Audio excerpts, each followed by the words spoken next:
Apart from the sun, the moon is the most prominent feature in our sky. But why do we have a moon? Where did it come from? Before the moon landings, many presumed that the moon would be made of the same rocks as the Earth, because Earth and moon had formed as a pair, as part of a single eddy in the swirling cloud from which the solar system condensed.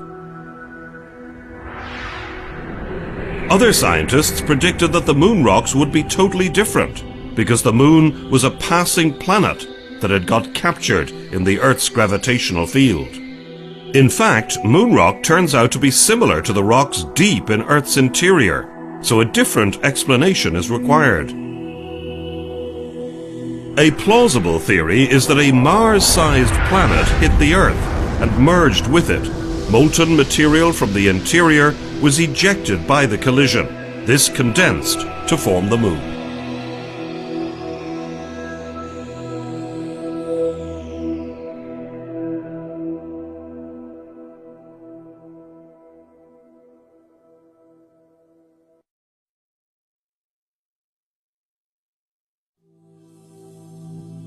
In the middle years of the 20th century, a race to the moon between Russia and America took place, as both nations tried to prove they were technologically superior. The benefits to science were enormous. The American astronauts touched down on the moon in the lunar module of the Apollo 11 mission in 1969. A further 6 missions to the moon, including the unsuccessful Apollo 13, ended with Apollo 17 in 1972. In all, 12 astronauts have got to walk or drive around on the moon, collecting invaluable evidence for the history of our world. By exploring on the surface of the moon, the astronauts made many unexpected finds.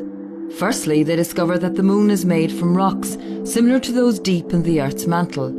Secondly, that it is volcanically dead. The many enormous calderas, thought by some to be volcanic, were all formed by meteorite impacts. Thirdly, lunar seas, large flat plains of lava, were formed during the era of late bombardment.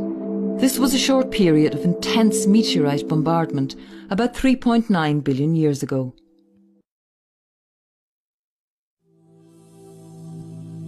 In 2005, Europe, the United States, and other countries began discussing plans for a manned mission to Mars, the first step of which is to establish a permanent base on the moon. That base is likely to be situated near the south pole of the moon in Shackleton Crater, named after the great Irish explorer Ernest Shackleton, who pioneered exploration of the South Pole here on Earth. Parts of Shackleton Crater are forever in shadow, and many experts think there could be water ice from comets hidden there. Water could be used to supply a lunar colony with air and rocket fuel, as well as all the water they needed.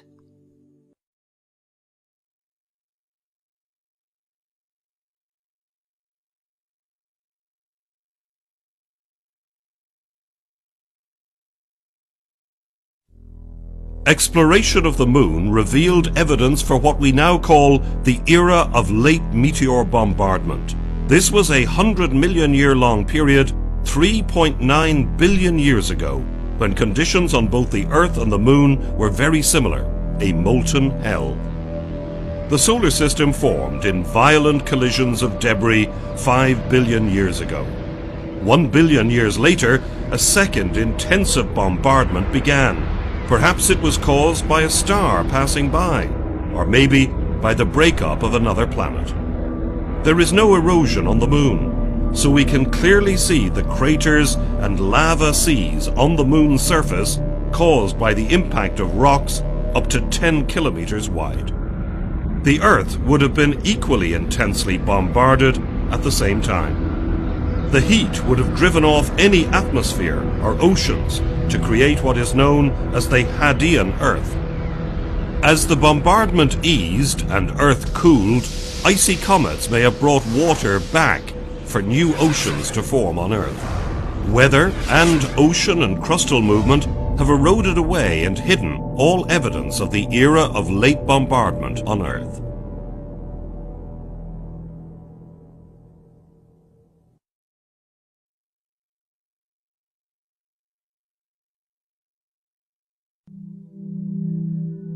The era of intense bombardment happened around the time that life first emerged on Earth. So did early microorganisms survive the blazing heat at the bottom of boiling oceans, or by burrowing down into the rock to re-emerge later? Or did life only start after it was all over? Was it the meteorites themselves that brought life to Earth from space? There's evidence that they brought organic compounds. These could have been important for the early development of life on Earth. Asteroids and meteorites continue to hit the Earth. This is the 1,200 metre wide meteor crater in Arizona. It is 4,000 years old. This is a radar image of the 17-kilometre wide Arunga crater. It is buried under sand in Chad. It is 800,000 years old. Several changes in climate and mass extinctions of plants and animals have been caused by major impacts since the era of bombardment. No craters survive the era of bombardment, but many giant craters, such as the 300-kilometre wide, 65-million-year-old Chicxulub crater in the Yucatan, lie camouflaged by the Earth's oceans and constantly eroding landscapes, and are only visible thanks to sophisticated radar imaging techniques. Unlike the Earth, the Moon has no atmosphere or oceans to erode evidence for the late bombardment. There are two reasons why. Firstly, the Earth was formed from a dust cloud rich in the elements required to make atmospheric gases and water, such as hydrogen, oxygen, carbon and nitrogen. The Moon, by contrast, was formed from rock and metals only.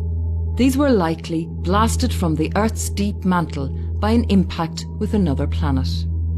Secondly, even if the Moon had contained the necessary chemical elements to form an atmosphere and oceans, its low gravity means that they would have probably seeped away into space. The small amount of water buried near the Moon's poles probably arrived with the comets that followed the late bombardment.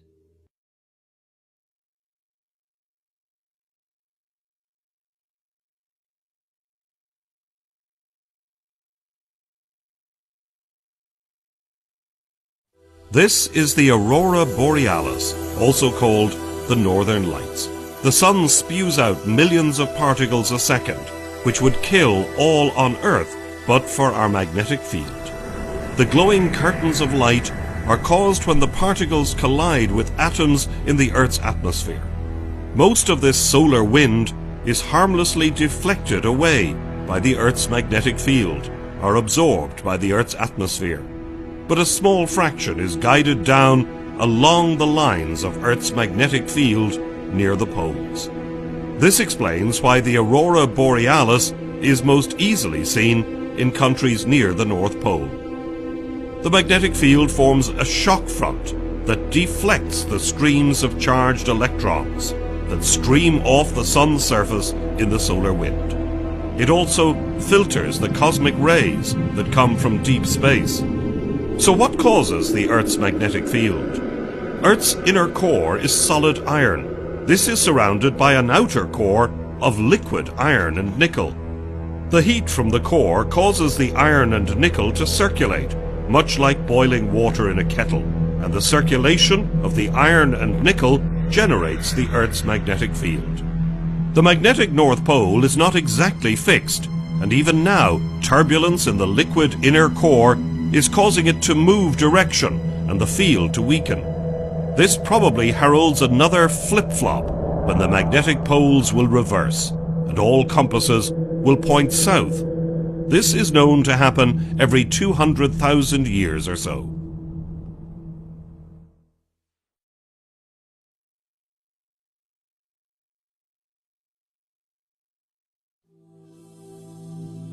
Scientists have discovered that at the present rate, Earth's magnetic field could be gone within a few centuries. Could we someday become defenceless against the lethal effects of solar wind and cosmic rays? Some experts think the field may begin to strengthen again, or it could weaken to the point that it suddenly flips polarity. That is, compasses would begin to point towards the South Pole. But there is no uncontested evidence of previous reversals having caused major problems for life on Earth.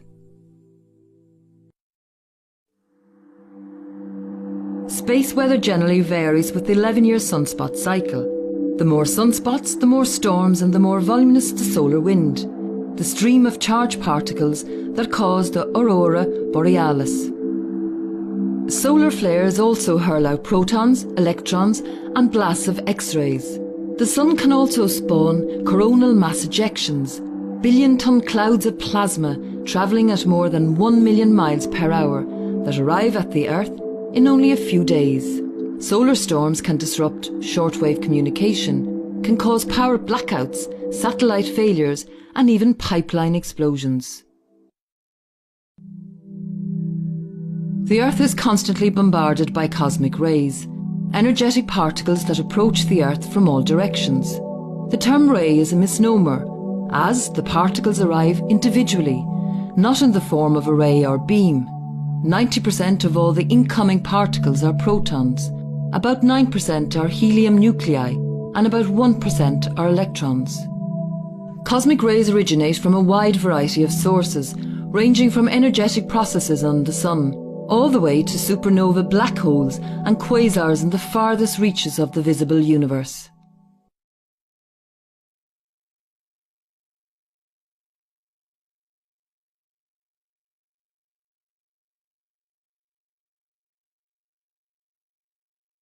These are black smokers, the volcanic vents that allow bizarre life forms to live at the bottom of the deepest ocean trenches.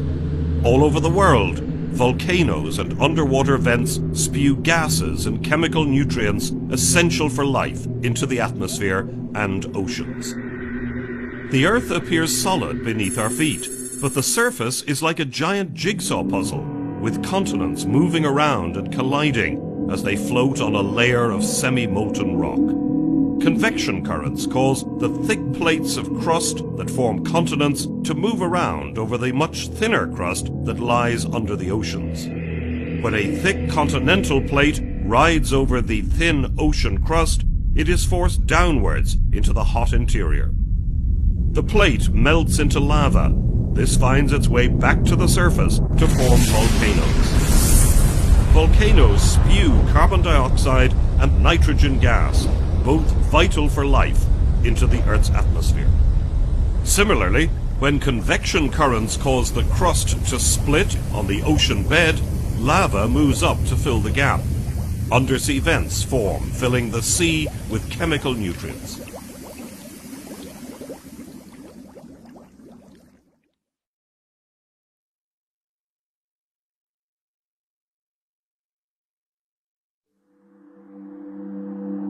Volcanic vents spew out carbon dioxide that has been bottled up in molten rocks deep beneath the Earth. As a result, the planet's early atmosphere was probably almost entirely carbon dioxide. Living things are made almost entirely from carbon and water. Over billions of years, carbon dioxide breathing plants and microbes have extracted the carbon to build themselves. The oxygen waste that they breathe out has created the oxygen-rich atmosphere that air-breathing animals, such as ourselves, need to live. Carbon dioxide emitted by volcanic vents is one of the most important greenhouse gases. You will have heard a lot about how these gases are affecting our climate, but they are essential to the Earth's natural temperature control system. About 1/3 of the Sun's radiation that hits the Earth is reflected back to space. The atmosphere absorbs some of what's left, but the land and the oceans absorb most of it. The Earth's surface becomes warm and the greenhouse gases trap the heat.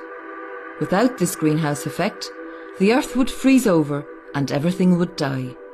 The problem today is that human activity is causing greenhouse gas levels in the atmosphere to increase, and the planet is becoming much too warm. This is Old Faithful Geyser in Yellowstone National Park. It erupts several times a day, spouting a column of water heated by volcanic rock deep within the Earth's crust. A hydrothermal vent is a geyser on the sea floor. It continuously spews superhot, mineral-rich water that helps support a diverse community of organisms.